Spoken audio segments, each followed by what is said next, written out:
방문해 주셔서 감사합니다. 전체 영상인데요. 금요일 미국 증시는 혼조세로 마감을 했습니다. 나스닥은 0.21%, 반도체수 1% 밀렸는데 다우는 0.16, S&P는 0.13% 정도 소폭 상승이 나왔습니다. 혼조세를 만들었는데 기본적으로 미국 증시가 장중에 크게 좀 조정을 받았습니다. 그러다가 이렇게 끌어올렸는데 이렇게 변동성이 심했던 이유는 AI 거품론 때문에 이제 시장이 너무 많이 올라왔다는 거죠. 그런 부분 때문에 크게 밀렸다가 셧다운 타협 기대감에 다시 조금 반등이 나와가지고 혼조세로 마감을 했고요. 뭐 어쨌든 뭐 미국 증시 혼조세고 환율도 높고 기본적으로 국내 증시도 최근에 고점을 찍고 강하게 좀 밀리고 있고요. 일단 월요일 날은 0.2%, 0.3% 정도 하락 출발할 것으로 보이는데 반대 매가 월요일도 좀 많이 나올 것으로 보입니다. 최근에 반대 매가 계속 급증하고 있고 뭐 뉴스 보시면은 뭐 대형주를 비투를 해가지고 그런 것들이 반대 매가 상당히 많이 나오고 있다고 뭐 뉴스가 나오고 있고 연중 최고다 그리고 하루에 뭐 219억 정도 반대매가 나오고 있다고 뉴스가 나오고 있는데 어떻게 보면 이해가 안 갈 수 있습니다. 코스피가 4,200까지 최근에 돌파를 했고 어떻게 보면 뭐 조정이 살짝 나왔다고 볼 수 있는데 이렇게 비트가 많이 터지는 이유는 이제 신용으로 주식하는 사람들의 문제점은 기본적으로 욕심과 탐욕이 굉장히 크죠. 그래서 예를 들어서 1억 가지고 주식을 한다고 하면 스탁론이나 뭐 신용 레버리지를 최대 3배까지 쓸 수 있어요. 그러면은 뭐 3억으로 그러니까 2억 정도 3억까지 대출을 받을 수 있으니까 거의 4억으로 대출을 받을 수 있는 거죠.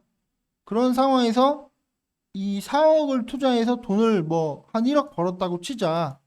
그럼 5억이 되는 거죠. 근데 5억이 되면 자신의 원금은 2억이죠. 그럼 그 2억으로 또 레버리지를 써서 이제 8억으로 주식을 하게 되는 거죠.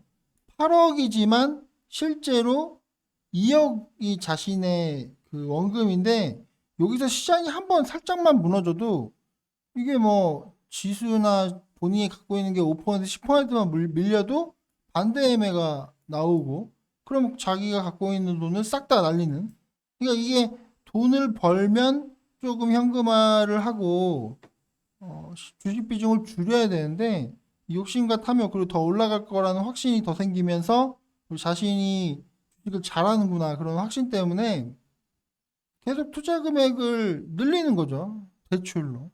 그러다 보니까 이렇게 살짝만 조정이 나도 이제 반대음이 터지고 다 박살이 나는 거죠. 그래서 다음 주도 이렇게 신용개미들을 좀 털어내는 작업이 전 계속 이어질 거라고 보고요. 뭐 이따가 뭐 얘기하겠지만 코스피는 지금 뭐 3,900을 깨고 뭐 3,800 초반까지도 밀릴 수 있다고 봅니다.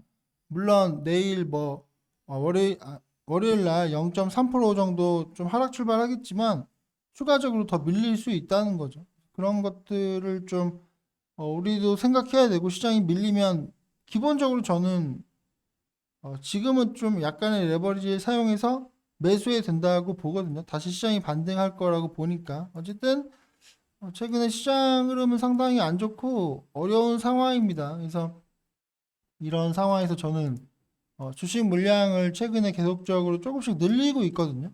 근데 솔직히 저도 매매가 좀 여러 가지로 좀 꼬인 부분이 있고 뭐 하반기는 상당히 좀 뭐 어렵습니다. 저의 입장에서도 저의 매매에 대해서 좀 실망스럽고 여러 가지 상황이나 흐름이 좀 저에게 불리하게 가고 있는 부분이 좀 많고 우리 회원들도 좀 고생을 했을 겁니다. 저도 상반기에 상당히 좋았거든요. 윤석열 계엄 이후 계좌가 뭐 수직 폭등을 해가지고 거의 20거래 연속으로 계좌가 올라가는 상황도 있었고 그때는 거의 계좌가 저점에서 10억 정도 상승을 해가지고 상반기 상당히 만족스러운 흐름이었는데 7월까지 괜찮았던 것 같아요. 근데 8월부터 뭐 여러 가지로 좀 어렵습니다. 우리 포트 주력이라고 할 수 있는 뭐 SK 이터닉스도 글쎄요 뭐 저의 판단 오류일 수 있죠. 여러 가지 뉴스나 상황을 봤을 때 급락했을 때 좀 강하게 매수를 들어갔죠. 저도 거의 뭐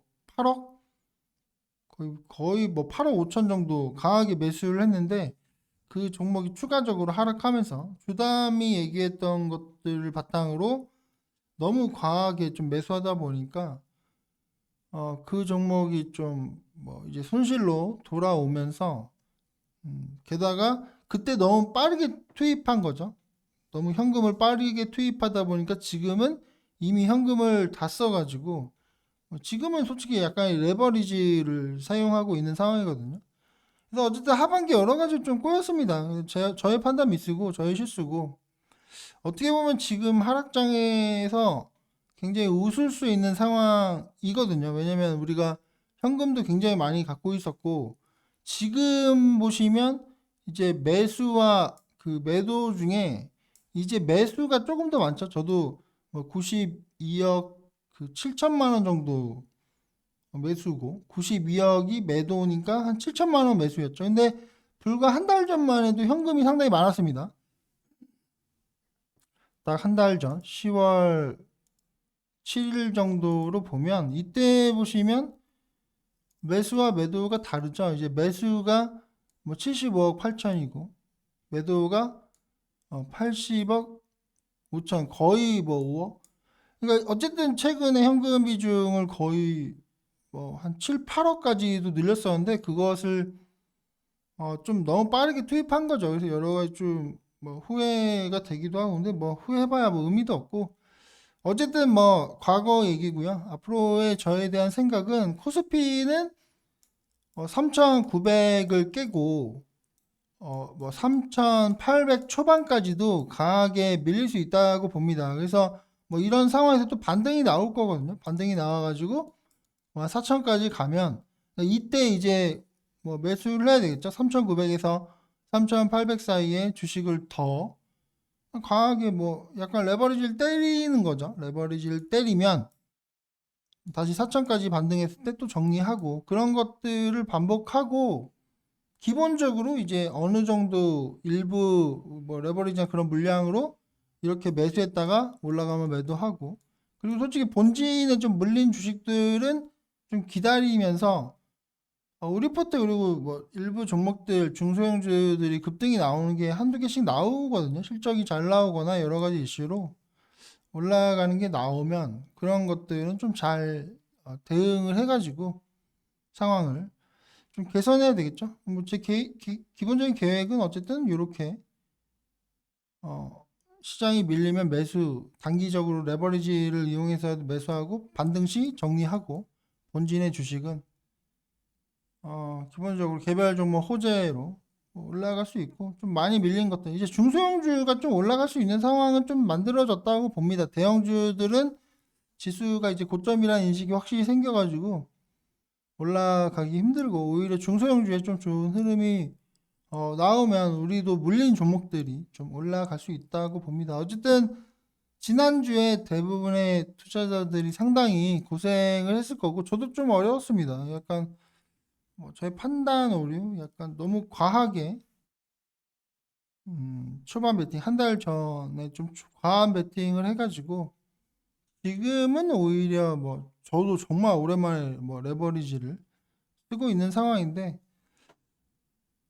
분명히 또 다시 좋은 흐름이 올 거라 봐요. 올해 상반기처럼 계좌가 강하게 폭등하는 상황이 올 거니까 지금 좀 어려운 상황을 잘 이겨나가 보겠습니다. 어쨌든 주말 약간 좀 찝찝하실 거예요. 저도 좀 순식간에 이게 계좌가 밀려가지고 저도 계좌가 거의 뭐 대충 한 1억 5천 넘게 얼마 밀린 거지? 고점 기준에서 한 1억 7천 정도 순식간에 밀렸습니다. 그래서 저도 좀 여러 가지로 좀 기분이 좋지도 않고 좀 찝찝한 부분이 있는데 다시 우리 포트와 시장이 조금 반등 나오고 뭐 시장보다는 뭐 중소형주가 좀 강하게 반등이 나오면서 우리에게 좋은 흐름이 다시 한번 2025년 남은 뭐 2달도 안 남았죠. 좋은 흐름이 올 거라고 봅니다. 주말 어쨌든 뭐 즐겁게 보내시고요. 뭐 우리가 매도한 것도 아니고 우리가 반대매매 나오는 것도 아니고 기다리면 다시 중소형주의 긍정적인 흐름이 올 거라 보고, 어떻게 보면 이게 시장이 이렇게 변동성이 있는 게 다시 우리에게 좋은 흐름이 오려고 그러는 거다. 그렇게 볼 수도 있습니다. 어쨌든 주말 즐겁게 보내시고 여기까지만 할게요. 긴 시간 들어줘서 감사합니다.